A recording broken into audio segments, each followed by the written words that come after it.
We'll move on to our final panel of the morning, community success stories in rail safety. President Karen Darch, has served as village president of Barrington, Illinois since 2005. I can see why they keep electing her. She's a can-do person. She's kind. She's compassionate. She's a mom. She's a caring person. She's a past president of the Illinois Municipal League and is currently a member of the Chicago Metropolitan Agency for Planning on their board of directors, and recently became a member of the DuPage Railroad Safety Council Board, which we are very proud to acknowledge and so grateful that she has joined our board. In 2008, she became a co-chairperson of the DRSC coalition formed by municipalities and counties in Northern Illinois to elevate the regional concerns and those impacted by the purchase of the regional EJ&E Railroad by Canadian National Railroad, a Class I freight railroad. That rail acquisition brought a fourfold increase in rail traffic to many DRSC communities, including those with no grade separated crossings. The DRSC coalition also worked for the adoption of better tank car and safety standards for the transport of hazardous materials by rail. Karen, thank you so much for moderating this panel. We look forward to what your folks have to say. It's all yours. Thank you, Dr. Wilson, and thank you to the DuPage Rail Safety Council for the great work that it does, because this is such an important issue to so many of us, to so many of the folks in Illinois, as we're kind of the rail hub of the country. In our third panel today, we wish to present some of the successes communities have had or can have in mitigating some of the impacts of rail traffic, particularly in terms of grade separation projects, which increase safety for vehicles and pedestrians who otherwise might be blocked by passing trains or who would cross train tracks multiple times a day. As Jennifer Mitchell from the FRA stated earlier this morning, the safest crossing is one that doesn't exist. The assurance that first responders heading to an emergency or transporting ill or injured people to local hospitals have unimpeded access is priceless. But priceless peace of mind, which a grade separation brings, comes with a significant infrastructure price tag, but it can be accomplished. Today we'll hear how. Our first panelist this morning is Brian Krajewski, an attorney who currently serves on the DuPage County Board and formerly served as the mayor of Downers Grove, Illinois. Downers Grove was a partner in a project to complete a grade separation project at Belmont Road and the BNSF tracks in Downers Grove. In response to a disproportionately high number of traffic accidents at that intersection in the early 1990s, the project was conceived in a partnership agreement with the state of Illinois, DuPage County, BNSF Railroad, Metra, and Downers Grove was signed in October of 2002. The project was completed in October of 2012, and Brian will talk about how that project came to be and what it has meant for the community. Welcome, Brian.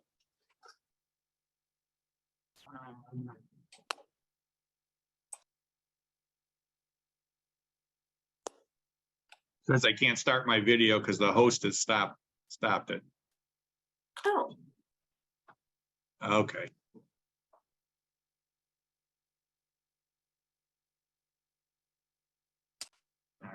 All right. Are we there now? Yes, Brian, we can see you and hear you. Okay, perfect. Well, thank you, Karen and Lanny. I appreciate the invite. And as they said, I was the mayor of Downers Grove from '99 to 2007 when we worked on the rail project. The last 12 years I've sat on the DuPage County board, and I was very interested in the last discussion and the job that Lori did. And I know, Lanny, you're on our health department.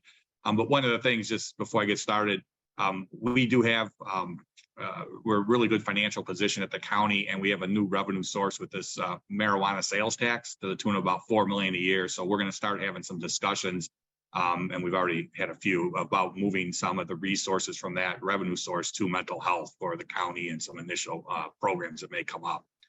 But to get to the Downers Grove rail project, I got elected mayor in 1999.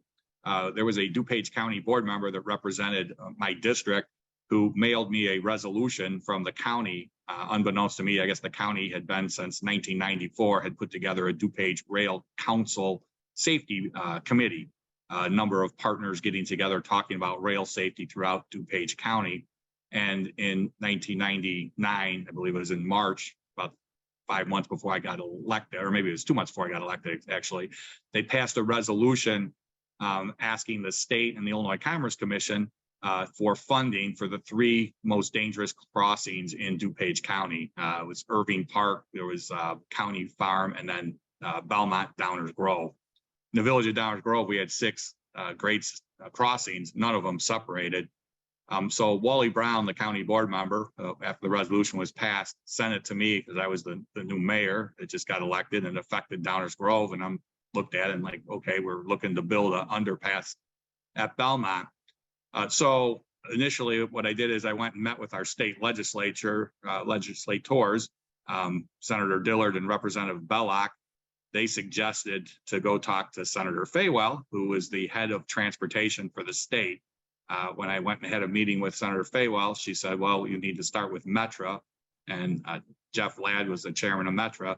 So I had my first conversation with Metra, and their executive director and staff came in and met with us at the village. And we started talking about how we would get funding. We put together a small phase 1 engineering to look at what the cost would potentially be. And I believe it was around 15 million. That was what the county had thought too. And we had 15 million for the project. So Metra then was looking for some financial resources. They were able to secure CMAP money for land acquisition from the federal government to the tune of a couple of $1 million. So it was far short of what we needed. As we continue to work with the state of Illinois and trying to identify and get funding with the Illinois and the Illinois Commerce Commission, continued to have meetings with Metra. They suggested there was a project on the south side of Chicago that wasn't going forward that had secured some funding, that they were going to call the feds and send the money back. I suggested, why don't we just allocate it to Downers? And we were able to do that. So we had about $7.5 million of federal money, but still far short of what we needed to go forward with the project. And then as we looked through the Illinois Commerce Commission had a program to fund crossings up to 60% of the cost of it for non-state roads. As we looked at Belmont Road, unfortunately, it was a state road, but only the mile stretch that the tracks went through. The rest of it was county owned. So I had the idea of talking to the county and let's just take the road and transfer it to the county. And then that would open up an application process for the Illinois Commerce Commission for their 60% of grade crossing funding. So went and met with the county. They were a little concerned about taking the road over because if they owned the road and there wasn't enough funding for the project, they would be stuck having to come up with the funds in order to secure the project.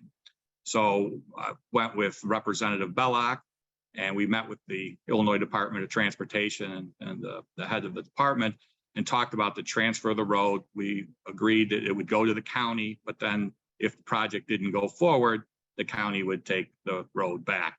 So we wound up getting the road transferred to the county, and that therefore it opened up the Illinois Commerce Commission funding of 60% of grade crossings. Unfortunately, by the time this took place, the Illinois Commerce Commission changed their funding formula to 60% up to $12 million. So we had multiple meetings with them again in order to say we had our project in first. So before you made the changes, that seemed to go over well with them. In the meantime, we put together a committee. I know, Lanny, you were on that committee, and we had all the stakeholders, Metra, we had the Illinois Commerce Commission, IDOT representatives, county representatives, and our state legislators that sat on that committee that was regularly meeting, trying to move the project forward. We eventually got the Illinois Department of Transportation to agree with the funding. The Burlington Northern would fund 5% of the project.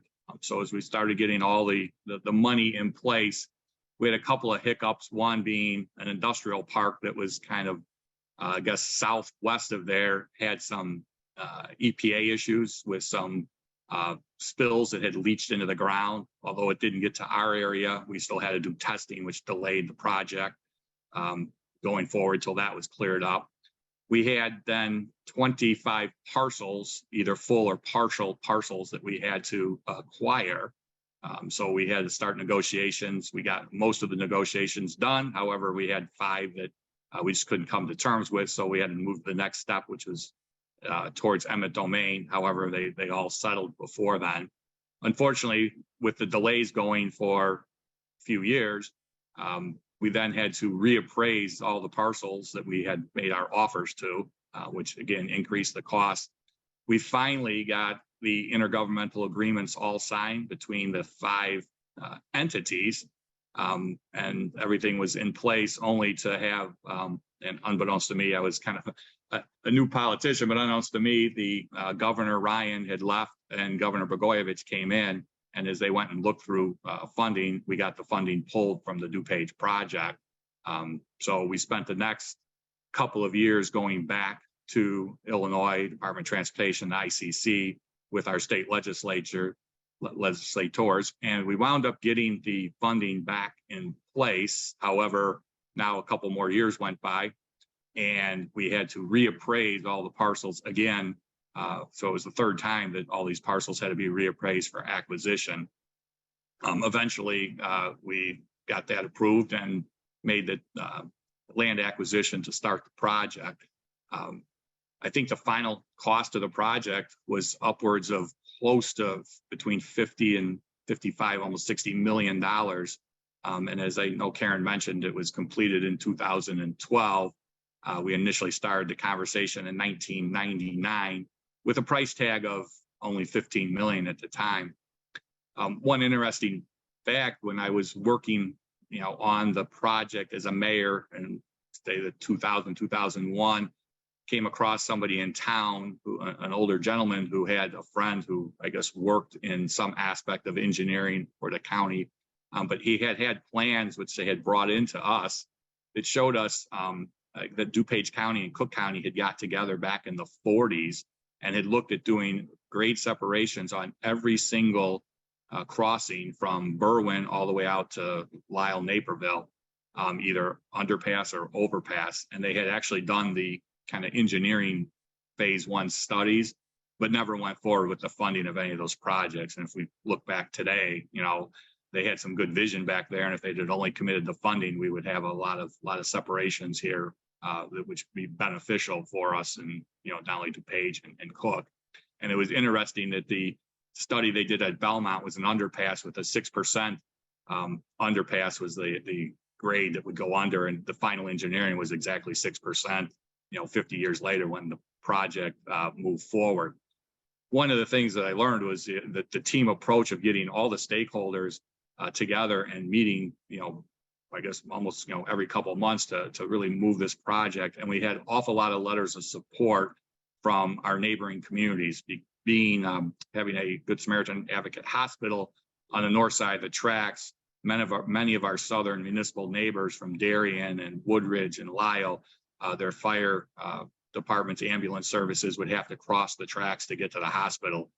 So they all had sent support letters, which helped with our ICC submittal, showing that, the emergencies of getting the ambulances through to the hospital with, time savings would be, beneficial for not just Downers Grove, but for the entire community.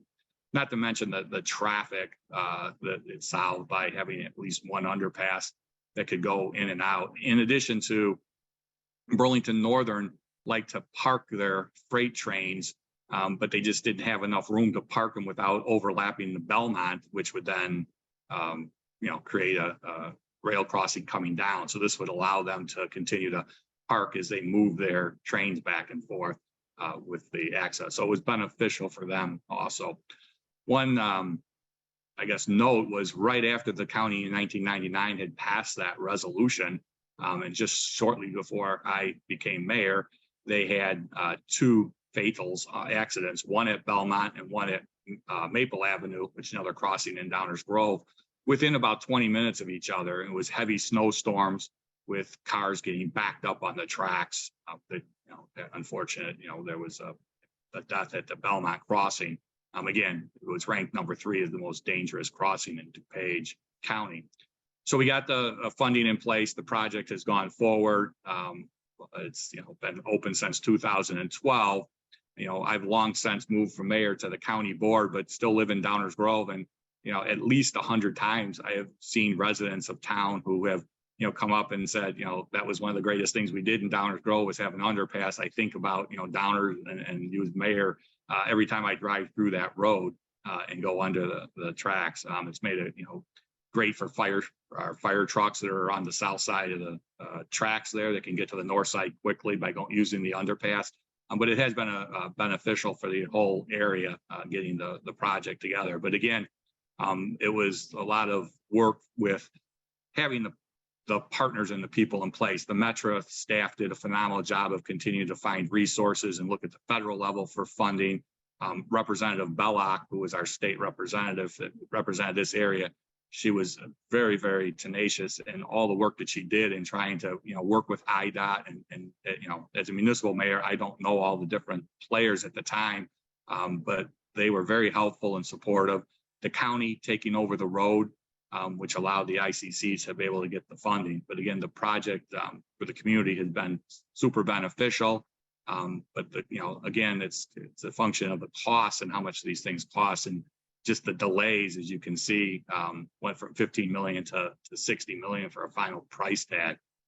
But again, it was a very good success story for DuPage County, and I think it started back in 1994 was the initial DuPage County rail safety program that was put together, and moved forward from there, and a number of partners and people got together. So again, that's the history of the Downers Grove Underpass.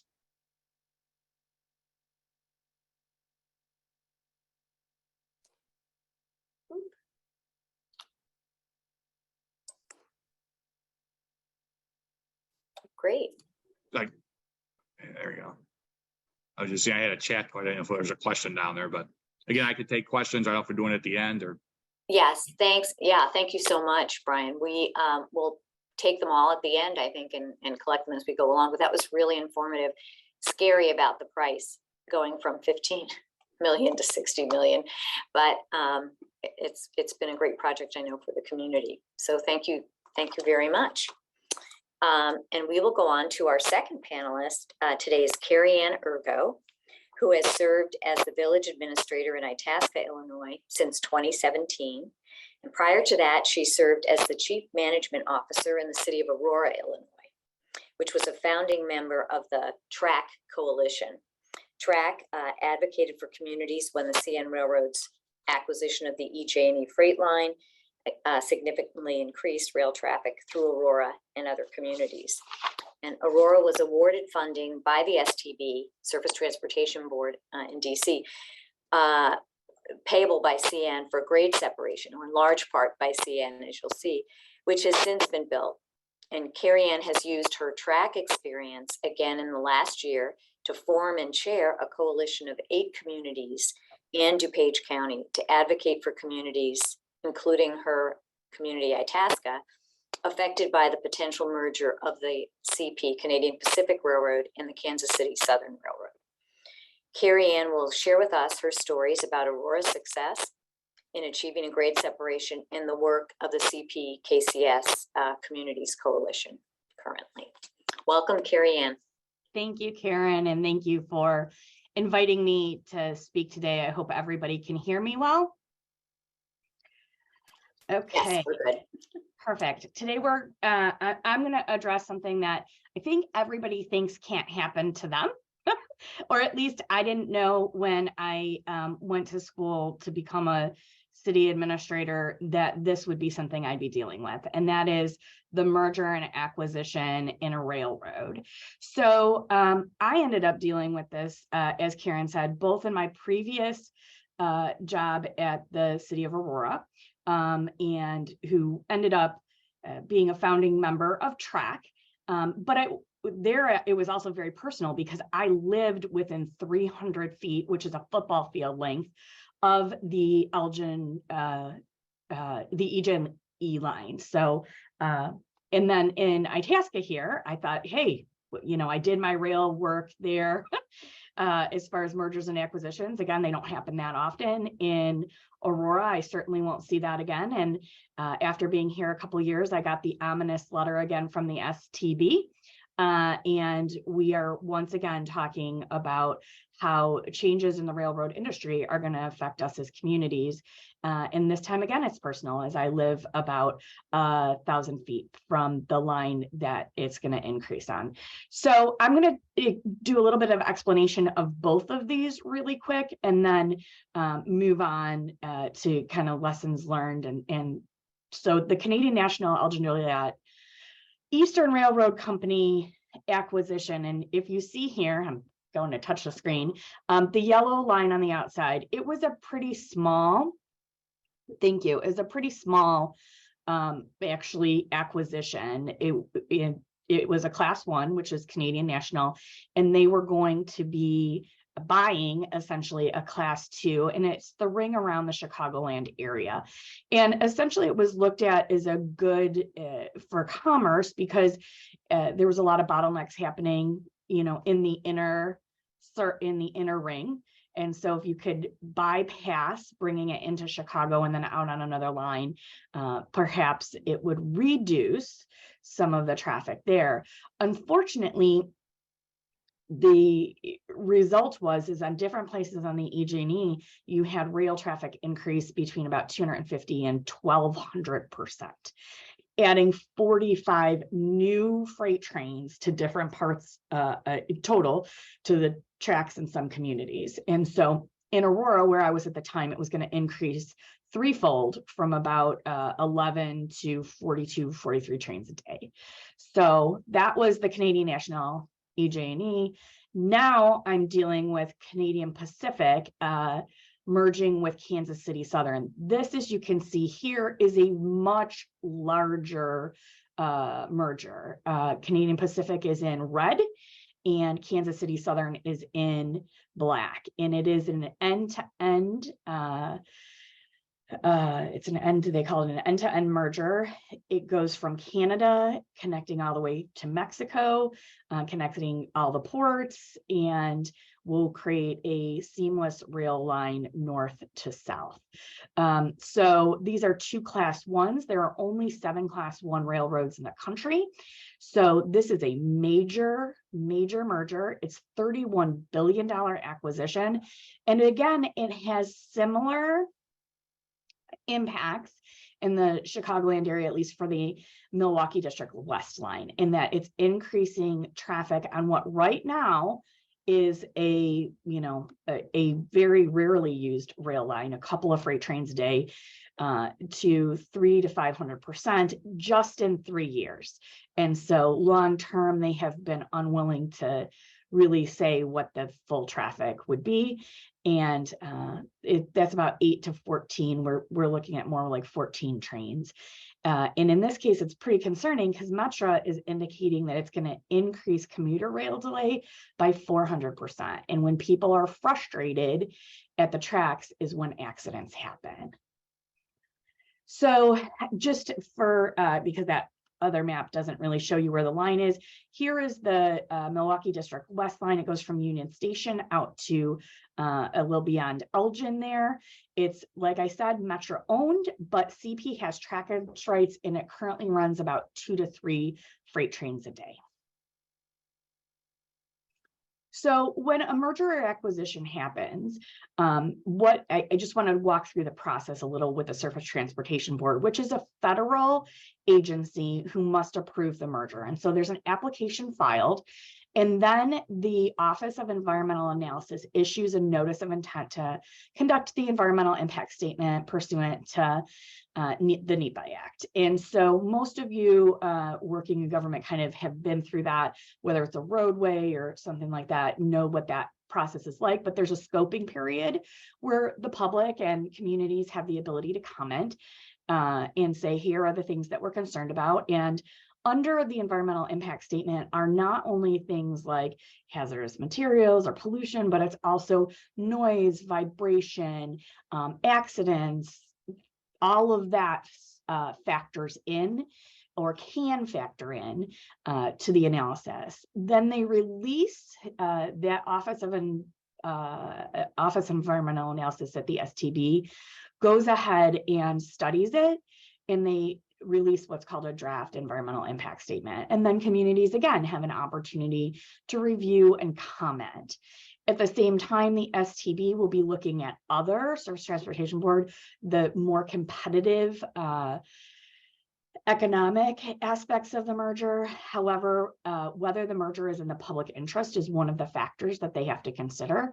So there's a process there that communities can participate in through public hearing. After that, a final environmental impact statement is issued and the STB issues a decision. This process from beginning to end can take anywhere from a year to 2 years. So all of a sudden you get a letter in the mail from the STB, you want to pay attention. And for us in communities, your time goes sideways because you have a limited period of time to be able to make your case. Okay, so the STB in the CNE, J, and E actually did something they had never done before, and that's where we're going to talk about how important it is during this process to get engaged, because they approved on Christmas Eve, about a little over a year after the application filed, the acquisition of the EJ&E, but they did it with unprecedented mitigation measures.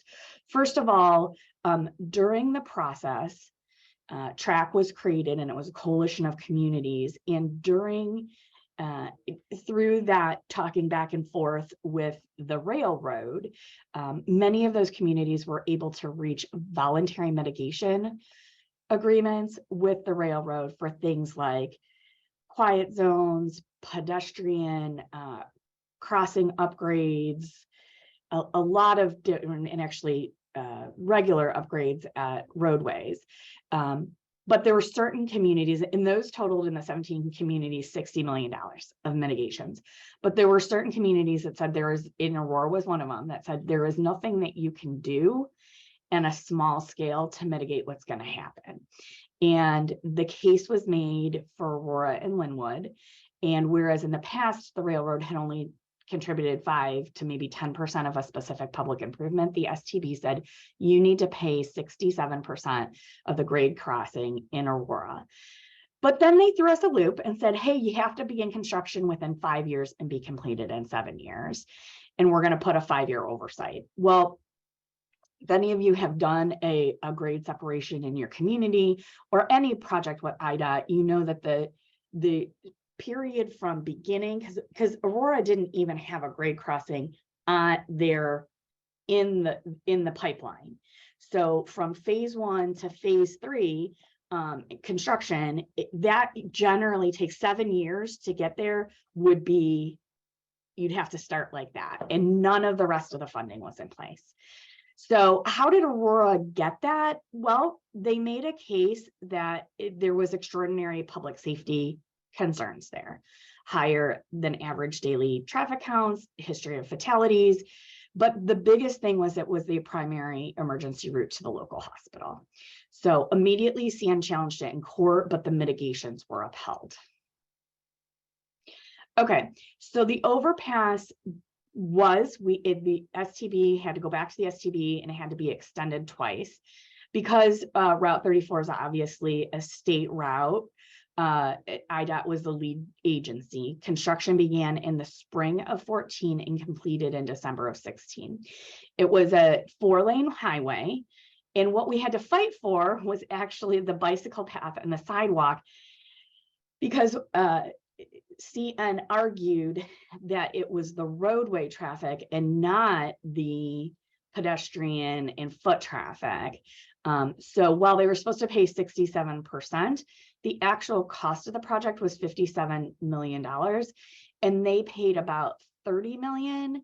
And then there was another $27 million in IDOT funds and about $400,000 in local funds that went in.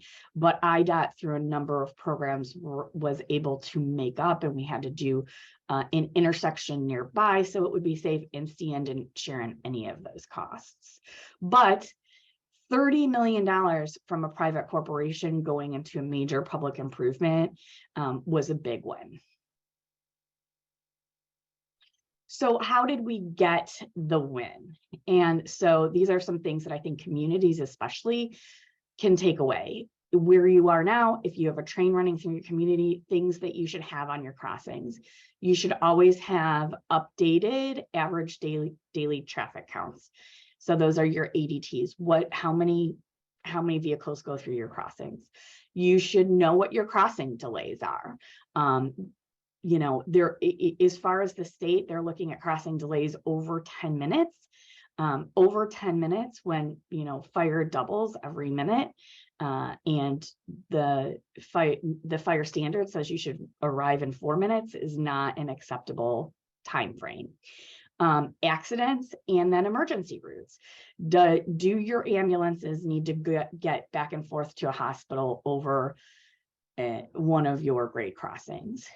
Keys to success was in building the coalition, coming together as communities. So there could be collaboration, there could be communication out to the public, and there could be cost sharing because it's an incredibly costly effort to try to fight the railroads, you know. Elected official support. We were fortunate that Senator Durbin was a key supporter of track pretty early on. In this case, public participation helped us a lot because there were 22 public hearings that took place in the Chicagoland area and almost 7,000 people attended. CMAP was very involved and there were about over 13,000 comments that were submitted. So now in the next, we're looking at how to take those same lessons and apply it. We are in the middle of the process. Well, we're kind of towards the end of the process here with the CP-KCS merger. Last week, the coalition submitted their final comments to the DEIS. And this week, we'll be submitting final briefs tomorrow to the STB. And at that point, the process goes dark until a decision is generally rendered. So we did the same thing this time as we got communities together, but we also added the county, and DuPage County has been an invaluable partner to the coalition this time around. Collaboration it's the same, being able to talk between communities and share the resources as far as how it's going to affect us. Communication, getting the message out to the public, and cost sharing. So again, we expanded our cost sharing, not only legal and public relations this time, but also data analysis and road expertise. At the end of the day, just to get through the process of final briefs, it will probably be about $400,000.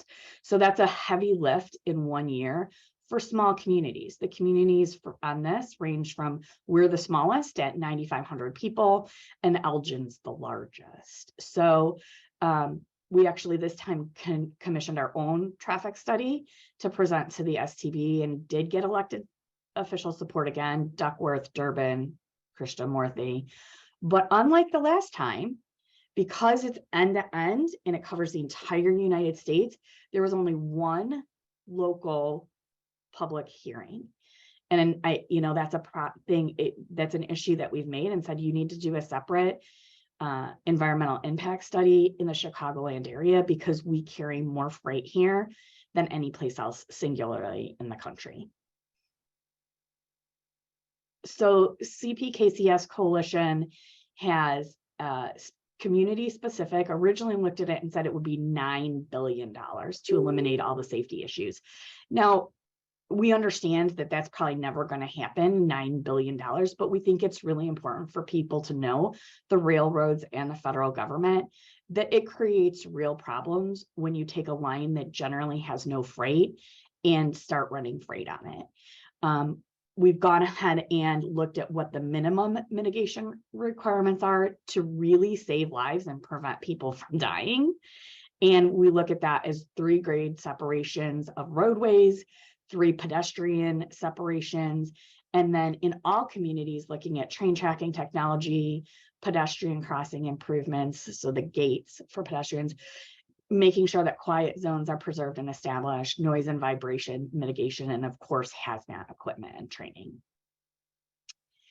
That's a lot of information, but the bottom line in both track and now stop CPKC has been, and we actually submitted this just last, it was one of the statements that we submitted last Friday, and it came actually from the DuPage County. Chris Schneider is the one who I think originally said this, who's the DuPage County engineer. And he said, private investment should be held to the same standard of prioritizing safety over private commercial gain. You're really struck with when you're doing a roadway improvement, you can't have numbers that would indicate that it's going to be less safe than it is now. But that's the reality, is when you look at a merger agreement, it forecasts people dying, and that shouldn't be the case.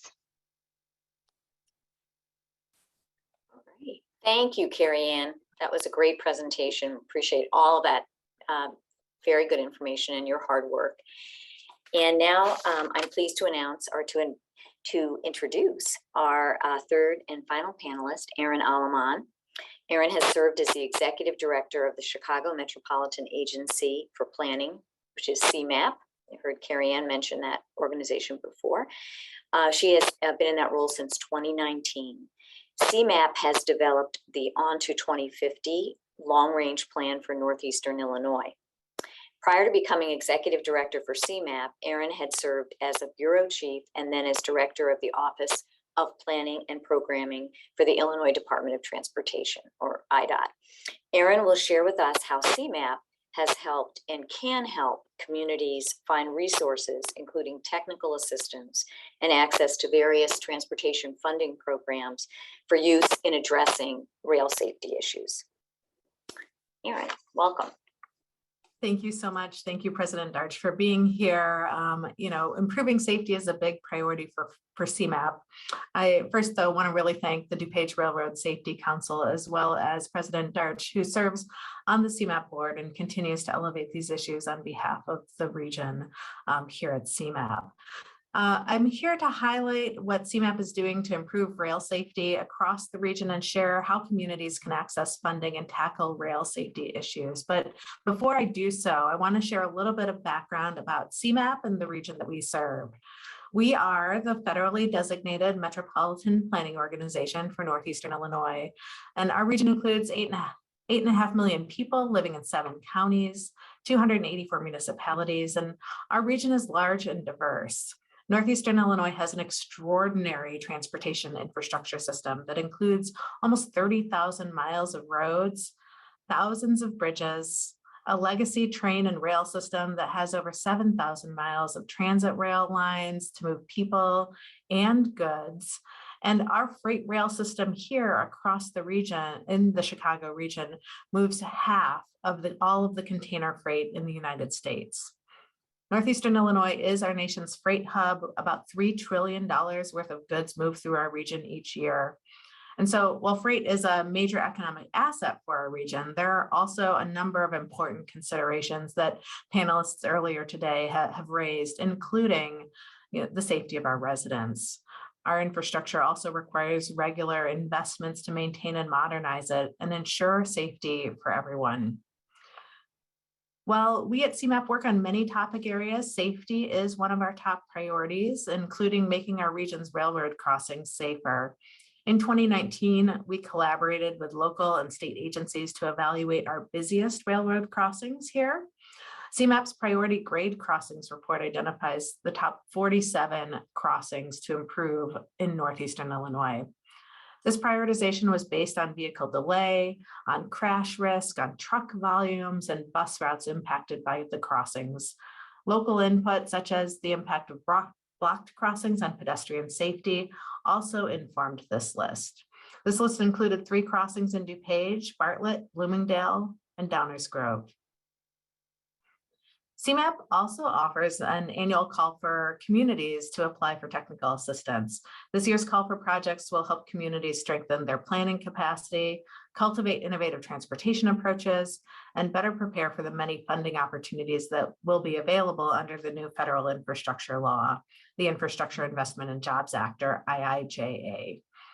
The deadline for this application's call for projects just passed, but I do want to invite communities to stay tuned for future technical assistance opportunities or proactively reach out to our staff to understand the services that we provide. Previous assistance projects that we've worked on have included projects to improve delay and safety issues at railroad crossings, such as the Laraway Road and Joliet crossings, and the BNSF Railway in Berwyn and Riverside. I'm also excited to share a little bit of news about how we plan to expand our safety work into the future. In partnership with DuPage, Department of Transportation, the other counties in our 7-county region, and the Illinois Department of Transportation, we recently submitted a major joint application under a federal grant program called the Safe Streets and Roads for All, which is a new competitive pot of funds that was created in 2021 as that infrastructure bill was passed. We proposed a comprehensive regional program focused on safety called Safe Travel for All Roadmap, or STAR. This program will provide technical assistance to our county partners to develop county-wide safety action plans using a regional framework. The safety plans will take a comprehensive look at all types of travel safety, including recommendations for improvements at rail crossings. There will also be a focus on making sure that we're getting pedestrians and bicyclists safely to trains. With these safety plans in hand, our counties and their municipalities will meet the eligibility requirements to apply for implementation grants once they're complete and put these recommendations into action. We're seeking close to $5 million in our grant application to develop these plans and improve travel safety across our region. This example of this project, our Safe Streets and Roads for All application, is a great example of how our region really is stronger when we work together. This partnership in general is important when it comes to rail safety, as you've heard from the speakers earlier, making sure that the federal, state, regional, and local agencies are all working together to better understand the aspects of rail safety. You know, a few examples of how we've seen communities partner with others are the railroad companies. They do have key information and experience working with communities on safety issues. While sometimes there's tension in that relationship, we recognize that railroad companies do need to complete most of the safety improvements on their own properties. And thinking about how we can help support and influence those decisions being made from the community-based perspective is really important. You heard earlier too that communities need to be collaborating with their local police departments and their community mental health agencies to work and identify and understand local problems as well, that we really must go beyond looking at just the engineering solutions to prevent deaths and injuries as well. The Illinois Commerce Commission, or ICC, has jurisdiction over railroad crossing safety and has unsurpassed experience and expertise that they too have brought to the table in a number of our projects and regional projects as well. They have a process for railroads and communities to work together on safety improvements. And in cases where the road is not under municipal jurisdiction, communities need to work with the area's agency for highway crossings. Counties, again, DuPage County is a great resource, but all of our counties can assist communities on railroad safety as well. And Cook County too has done a number of work with their communities at high impact rail crossings. So we recommend that for major railroad projects such as grade separations or new bridges, communities also proactively engage engineering firms. I think we heard from Carie that they were a little bit behind the 8 ball in getting that program running to make sure that they could meet that 5 to 7 year requirement. But, thinking proactively of how we can get these projects started sooner so that when the funding does become available is really important. So having a qualified civil engineering firm with substantial experience in completing these projects also are good partners on these projects. And then finally, our staff is always here to be a resource. In particular, we can assist local communities with the data needed for grade crossing funding and applications and help guide you to connections that I just mentioned. So how can communities fund safety improvements? Thanks to the federal infrastructure law, new funding sources are available and existing funding sources have also been expanded. I just want to highlight a few here for us today. The Railroad Crossing Elimination Grant Program is a new federal grant program created under this new infrastructure funding and law. It provides funding for grade crossing improvement projects that focus on the safety and mobility of people and goods. Again, the application deadline recently just passed, but this is expected to be an annual program over the 5-year life of the infrastructure bill. And I think the more we can show that these programs are successful in reducing fatalities and increasing movement of goods and people without that conflict, the more likely these programs continue to be embedded in our federal transportation bills. So our region has a good reason to continue to pursue these funds. And then there are a couple of programs that CMAP has, the Congestion Mitigation Air Quality Improvement Program, otherwise lovingly known as CMAC and not CMAP. And we have a regional shared fund. These programs offer the opportunity to fund highway and grade crossing improvements, among other projects. And so we will anticipate launching a call for these projects this January for both of those programs. I would invite you also to visit this URL or use the QR code to head to our Community Railroad Resources page to access some of the information I shared today, including funding opportunities, as well as to learn more about the data and information that we have available. Again, CMAP is a resource, and we look forward to being that resource, trusted resource for all of our communities across the region. And finally, before I end, I just want to take a moment to remind everyone why we're here today. Often when I talk about rail and freight and the larger transportation system, it's really easy to get lost in the numbers and the data and the policies and the analytics, or even the government jargon. But transportation really is about people. It's about getting them to where they need to go faster, reliably, affordably, and safety.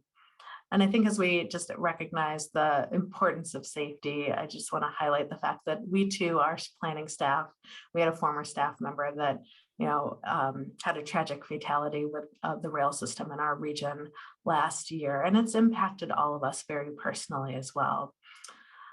Which is, again, why my team is so passionate about all of these issues. So we need to put the needs of the people in our communities first. I just want to say thank you for inviting me, and hopefully if you have further questions or there are resources that we can provide to you, happy to do so. So with that, thank you so much for letting me be a part of this panel. I appreciate it. Thank you, Brian, Carie, and Erin. Wonderful information and great presentations. We really appreciate all of that information. We do have some questions that have come in from our audience first. And I think I'll throw this out to anybody. I know Erin's got some IDOT experience, and Carie has certainly worked through this, and Brian, actually all of you. So the first question was, how can the underpass construction grant process be streamlined? So maybe, Brian, do you want to start? Any thoughts on that? Well, I mean, clearly the federal and the state have the most funding, so they need to be the ones that, have to work on it. But the local municipalities are the ones that actually are pushing because they understand what's in their community and the need for it. So trying to get all, again, 5 entities together, at least on my area was the Burlington Northern, so they were part of it, and Metro. But clearly it's, you need the federal and state funding because no municipality has that ability, but they're the ones that need to drive the project. The local city or county that the road or the underpass is in has to drive it because it's in their community. So it's tough because you have to get the federal government. So the elected officials, I know the one was Senator Durbin was very involved in one. I had our local state legislatures were involved in helping with the federal and the state, but getting your local legislators, I think, part of the team. But it's difficult. Great, thank you, Carie Ann. Do you have anything to add? How can it be streamlined? Again, I would, I mean, that's really how the federal and state would have to streamline it. But I will say, working through, IDOT was great to work with for the Aurora. They understood the money that was, on the table, because there's $30 million. Nobody wanted to say nobody was going to leave that on the table, right? So, you know, again, a crossing that would probably have taken, I mean, Karen, how long has yours taken to do? Because, you know, Don't ask. No. right, like yeah. 25 years. I mean, 20 Well, years. Yeah, it'll be when it's completed in 2025 or 26. It will have been since 2007 when we started seeking funding to do funding for it. So having, you know, one of the things that streamlined it for Aurora was having the railroad be a partner, even though it was an unwilling partner. It was a partner. So the STB required it, and it made a process that normally takes a very long time happen very quickly. And So that's Erin, something I know. Thanks, Carie. Erin, I'm sure you have something to add, at least from the IDOT perspective, as well as CMAPs, probably. But well, I'll say one of the new tools that is available to communities as we think about underpasses and overpasses and sort of these big complex projects is, you know, there's a new program called Planning and Environmental Linkages that is allowable. And what that does is helps sort of bridge that phase 1 to phase 2. It gets you to preferred alternatives faster, as opposed to the traditional environmental impact statement process or NEPA process, the National Environmental Policy Act. I'm going to get my acronyms wrong here. Yeah. And so we have been working pretty closely with IDOT to help explore what the time savings is and getting to alternatives faster so that you can get to that engineering faster.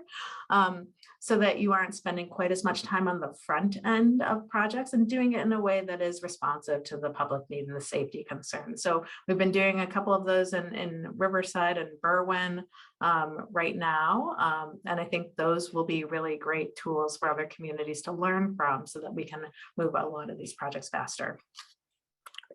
thank you. A second question was directed toward Carie. Very interesting work you're doing. I'm curious of your thoughts on how these acquisitions can actually help improve safety by bringing in private funding from the railroad companies.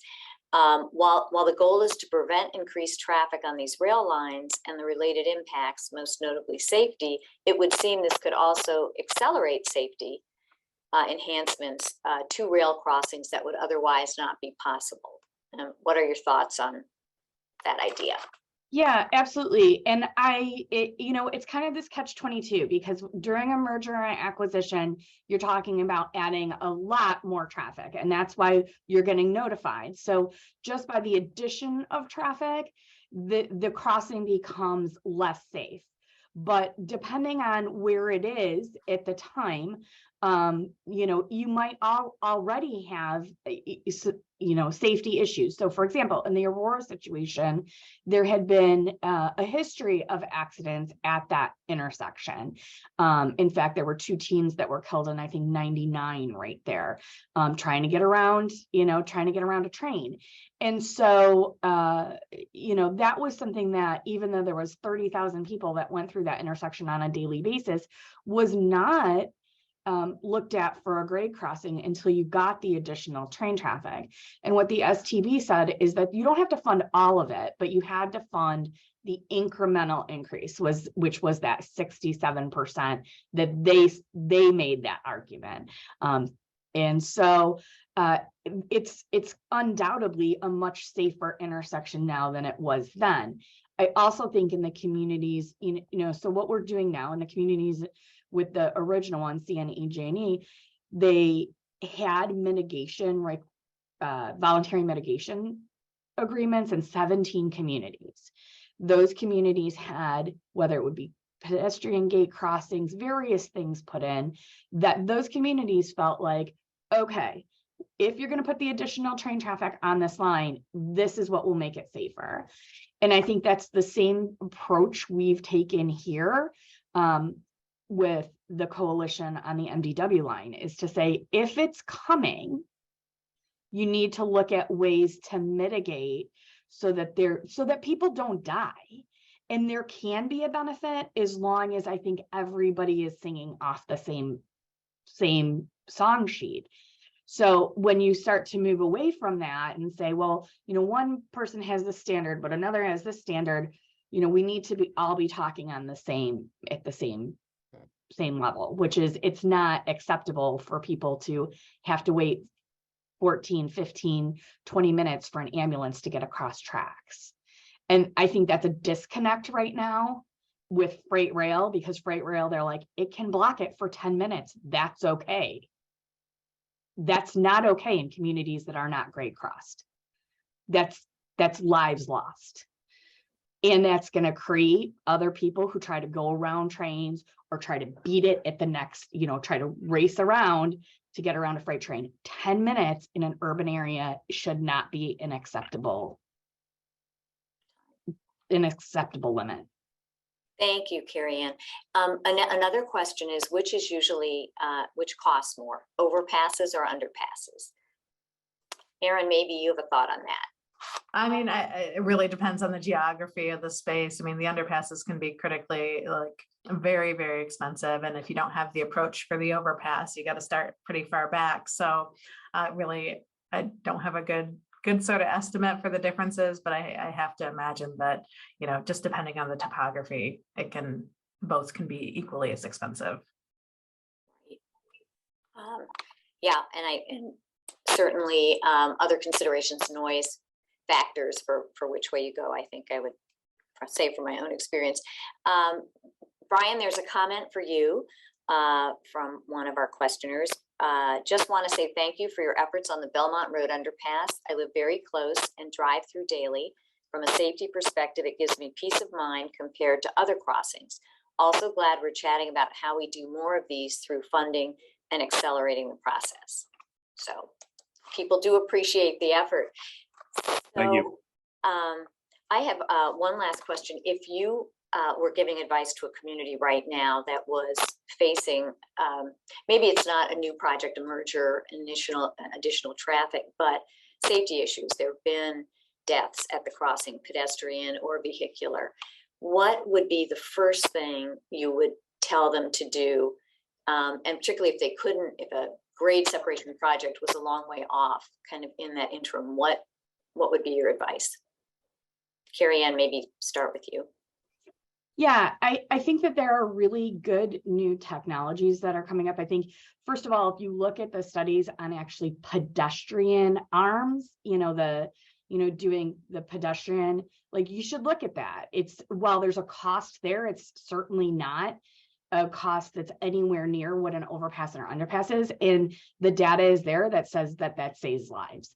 So, if you're going to look at a smaller project, and again, that's just my gut, would say that's probably the first one to look at, because so many of these are actually people trying to, not in vehicles. While there are some vehicles, if you're not separated in your roadway with the arms and lights, and it's not, the pedestrians start there.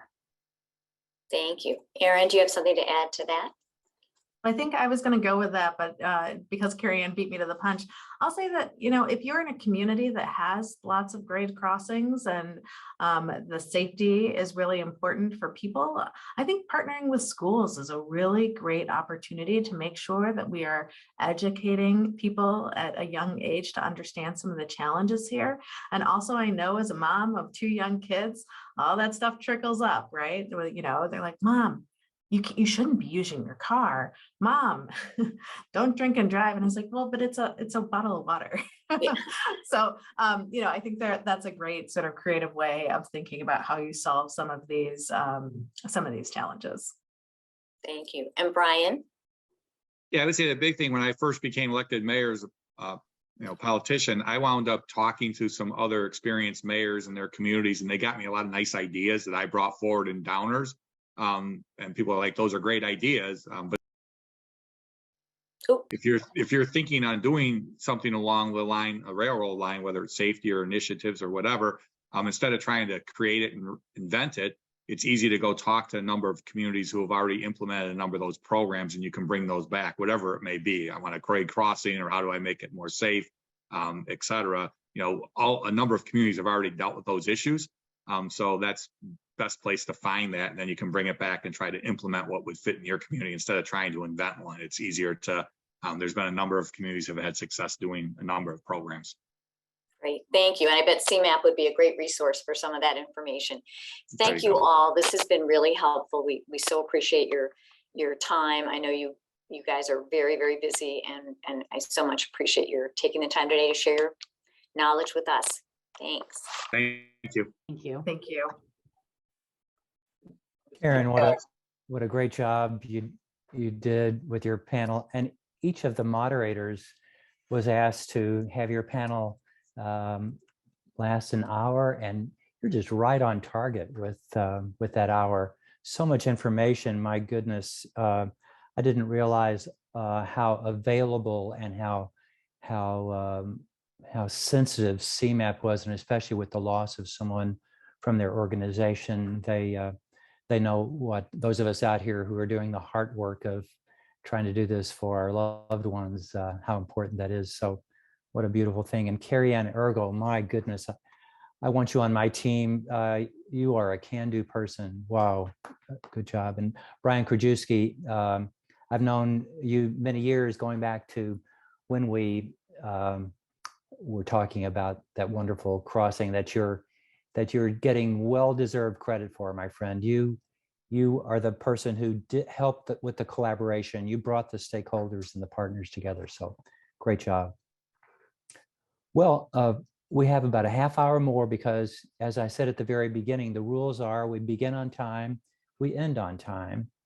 And over the next 15 minutes or so, we're going to talk about some of our award winners.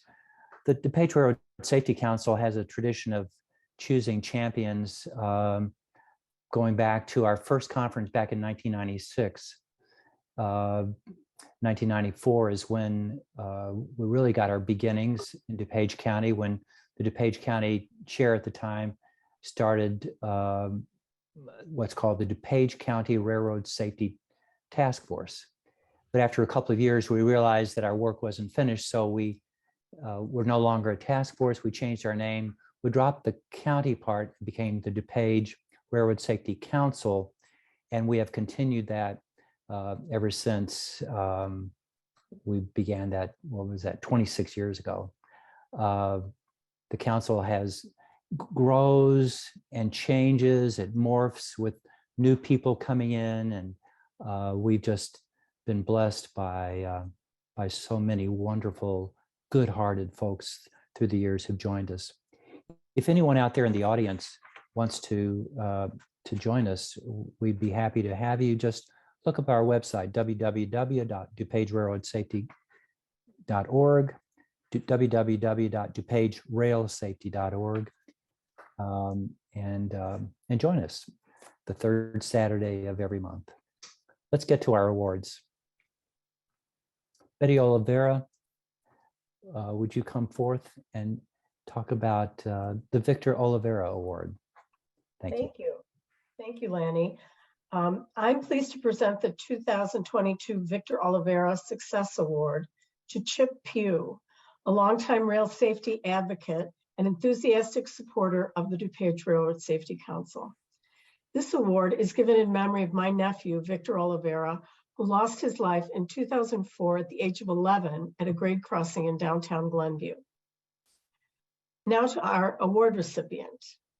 After a long career at Metra, Chip Pugh served as safety administrator, where he was introduced to the important work of Operation Lifesaver.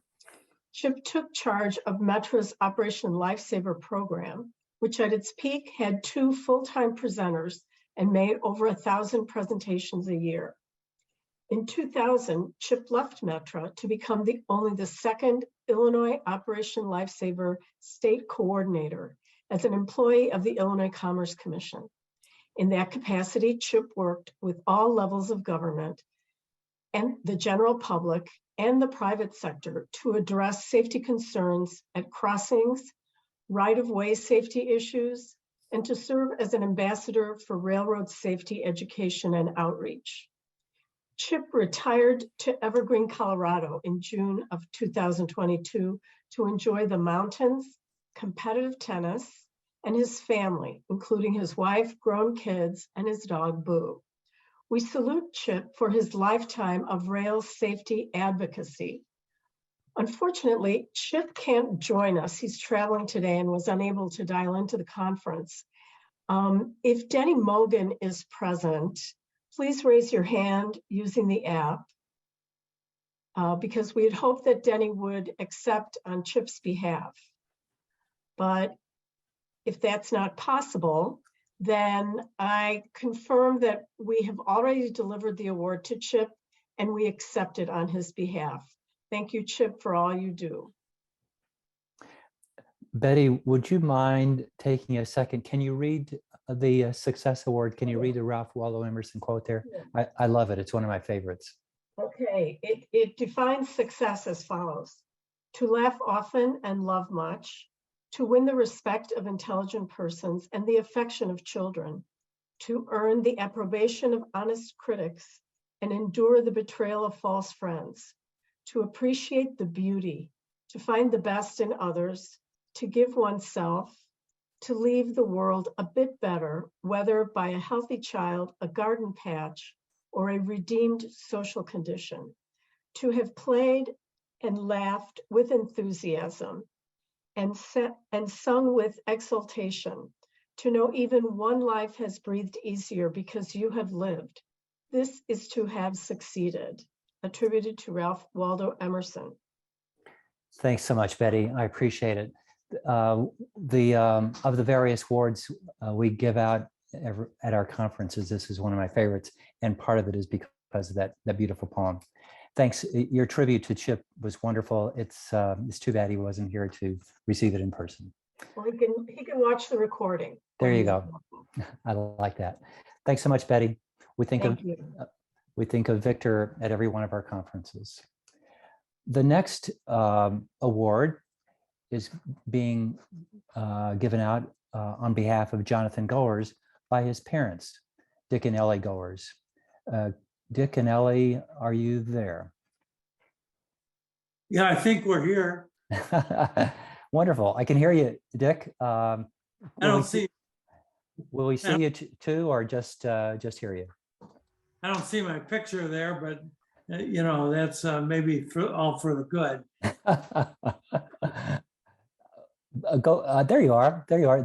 And I see Ellie just kind of to your right side there. So it's all yours, Dick. Okay, we want to give the Jonathan Goers Private Sector Champion Award to Joseph Amore, who has been a member of the DuPage Railroad Safety Council for about 10 years, over 10 years. He worked, when he was working, almost 40 years for the Union Pacific. And since he retired, he's had a real interest in rail right-of-ways. And he did some work for Villa Park on safety.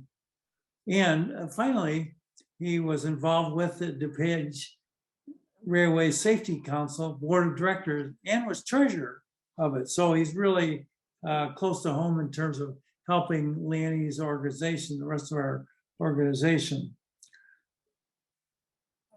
So let's give this deserving guy the Jonathan Goers Private Sector Champion. I should say Jonathan Goers was Ellie and my son's, my wife's, and my son, did I get that right? who has suffered a massive brain injury when he was hit by a train when he was 11 years old. He lived another 27 years with those defects. Anyway, thank you, all of you, very much. That was very inspiring. Maybe Joe could say a few words. Thank you so much, Dick. That's fantastic, my friend. You're our friend and a partner. Yes, thank you, Dick and Ellie and Dr. Wilson, and I'm humbled by the recognition. Over the 40-year career on the railroad, I witnessed and experienced lots of near misses, people who died by accident, people who died intentionally. In fact, my last service trip working a metro train on the day of retirement, we had a suicide. that affected our train, and I almost missed my own retirement party because all the officials were out at the accident site.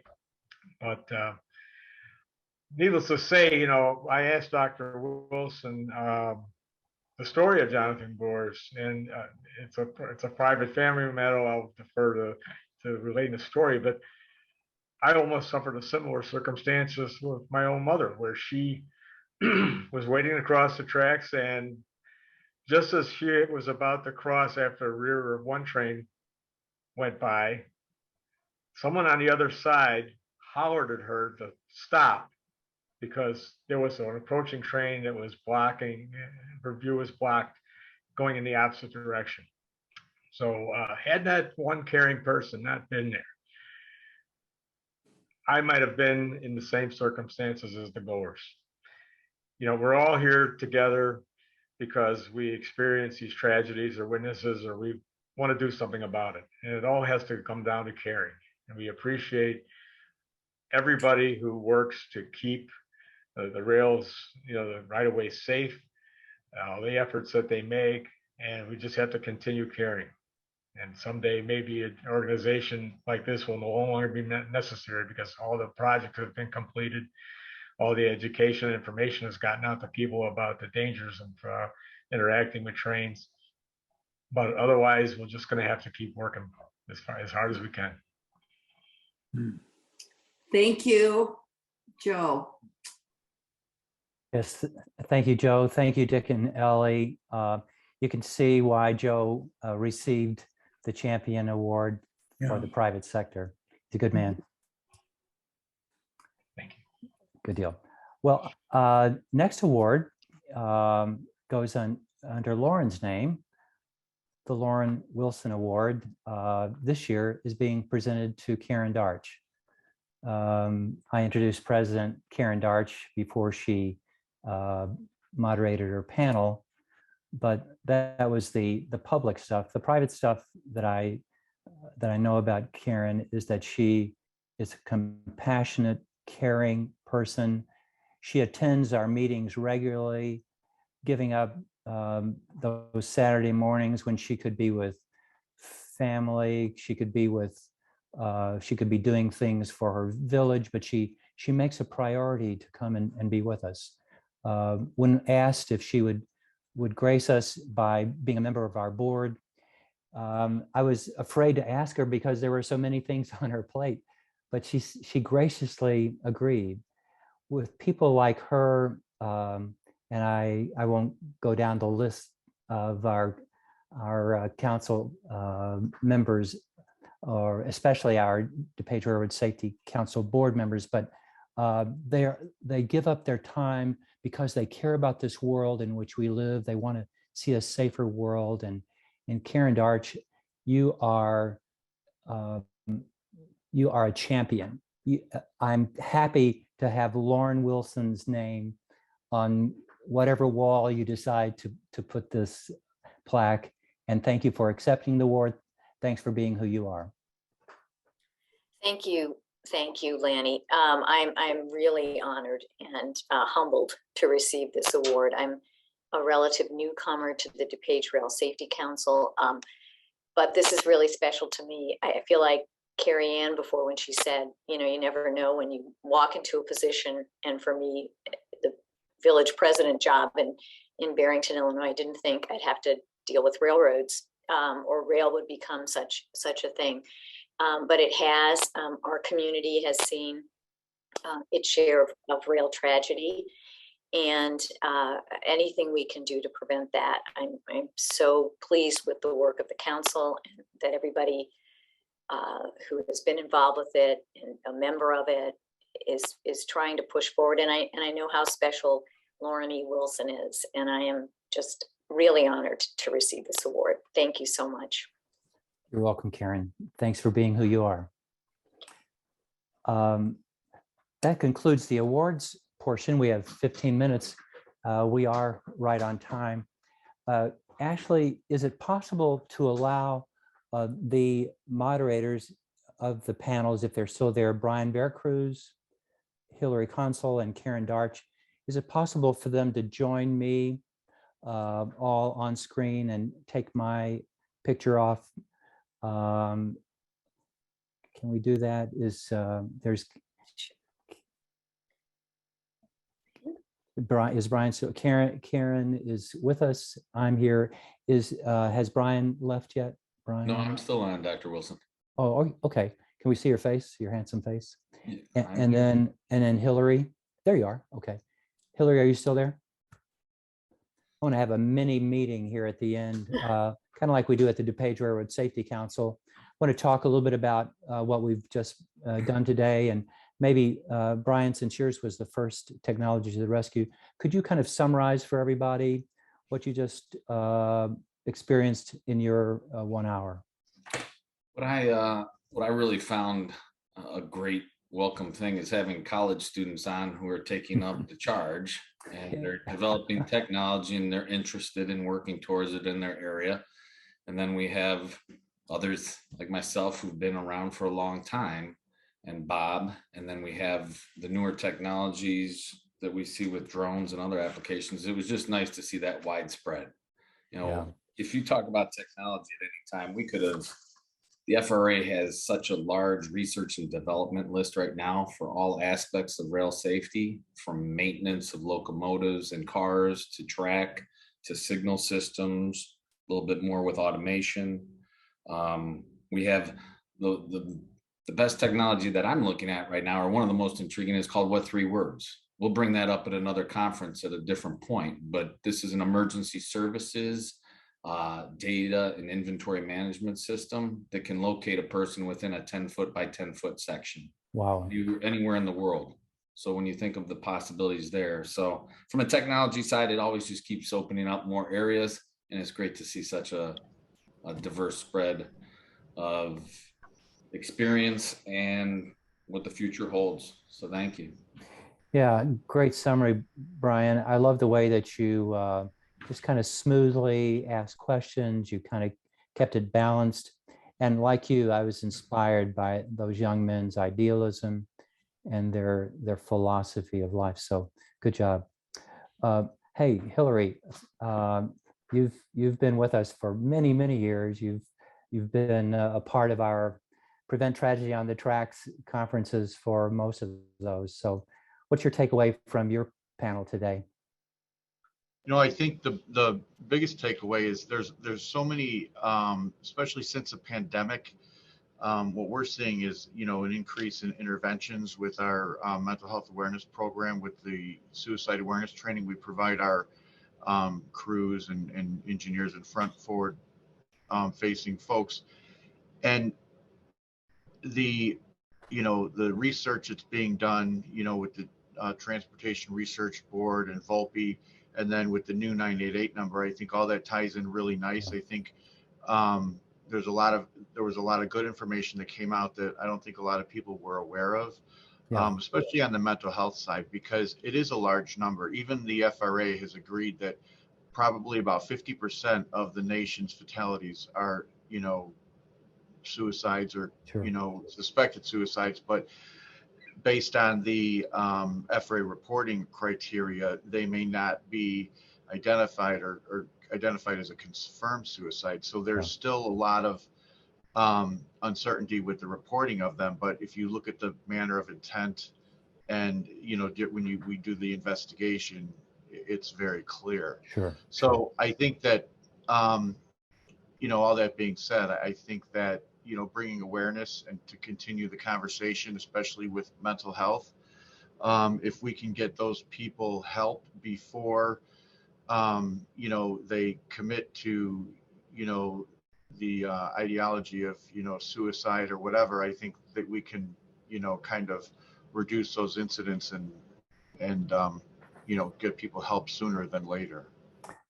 Thanks, Hillary. You have a model program there at Metro, and it's great that you're being invited to share it around the country. What a great group you put together. Jeff Warner, gosh, he could have expanded his 15 minutes into 2 hours. There's just so much information there. And it's always good to speak with Scott Gabri. Thanks for bringing him back again. That's great. Yeah. Jeff was great, and Scott was as well. And Lori. Yeah, Lori, amount of work they do at DuPage is Oh, phenomenal. I'm proud to be on that team. Lori is just so wonderful, and the work that they do, not only with the behavioral health arena, but DuPage County has been named the healthiest county in Illinois for 2 out of the last 3 years. So they must be doing something right over there. Definitely. And I want to let the audience know that we're called the DuPage Railroad Safety Council, but we were asked to maybe change our name to the Illinois Railroad Safety Council or National Railroad Safety Council or something like that. But our name remains DuPage out of loyalty for where we began, but we see our work not as just here in DuPage County, not even just in the Chicago area. We've been invited to attend international conferences and give our messages. So I want the audience to know that even though we have a lot of focus for DuPage County, but our larger focus is for the railroad safety issues throughout the nation. So Karen, what's your summary? What's your takeaway? Gosh, what a great group you put together there. I think it's just amazing how communities can be affected, and understanding that people need to step up. And in the case of well, all 3 of those people, really, they did step into a challenge. And even though I think we all learned it's not a sprint, it is a marathon when you are working on a grade separation, big project like that. Yeah. But, in the interim, there are things you can do, and to be paying attention to your community as to what is going on. I thought Carie Ann's keys to success, what you need to know right now. What is your traffic at your crossings? What's going on? Are there some interim measures you can take? I think CMAP is a wonderful resource for the entire region. And I really think you could pick up the phone as a community and call CMAP and get someone to really walk you through what is available in terms of some of those funding programs. Here's my problem. What's my best approach? Whether it's CMAC, air quality, is it going to fit into this program if you're trying to look to do a project? And they are a wealth of data and just about everything. So it is, I think, having that available to all of us and having that affirmed again today and seeing what was out there is really important. Brian, the fact that Brian Krajewski is still on the DuPage County Board and has that experience from Downers Grove, there has to be an institutional memory of things that can happen, so that there are folks to call on when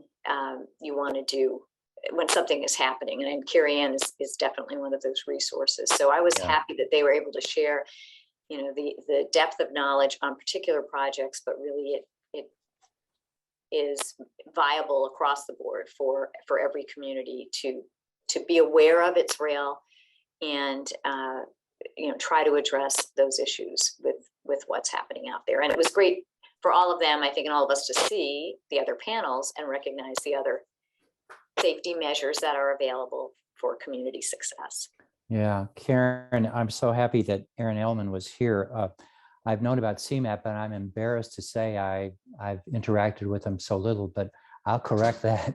They're so available and have so much knowledge, and we have to utilize their services. My goodness. Yeah. Good job.